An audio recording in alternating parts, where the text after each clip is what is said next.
चोपडा नगर परिषद झालेल्या निवडणुकीत जय पराजय हा आयुष्याचा भाग असतो.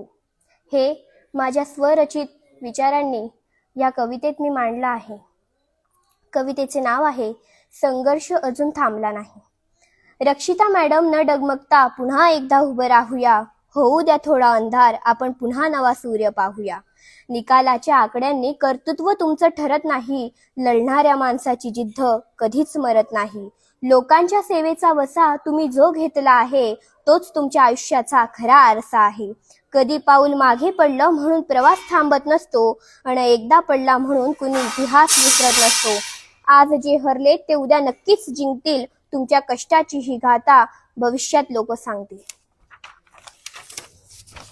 निवडणुकीचा निकाल म्हणजे तुमच्या प्रवासाचा अंत नाही. ज्यांच्या मनात ध्येय असते त्यांना थकण्याची सवय नाही.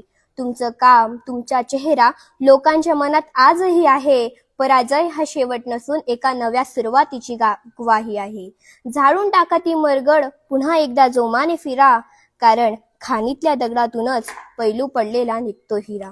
लोकांसाठी तुमची ओढ हाच तुमचा खरा विजय आहे. पुढच्या वेळी गुलाल तुमचाच असेल हाच आमचा निश्चय आहे.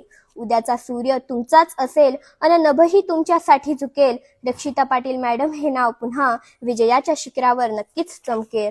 म्हणूनच पुन्हा एकदा जिद्दीने जनतेच्या सेवेत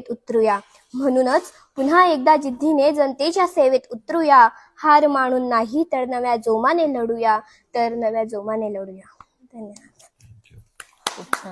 खूप छान.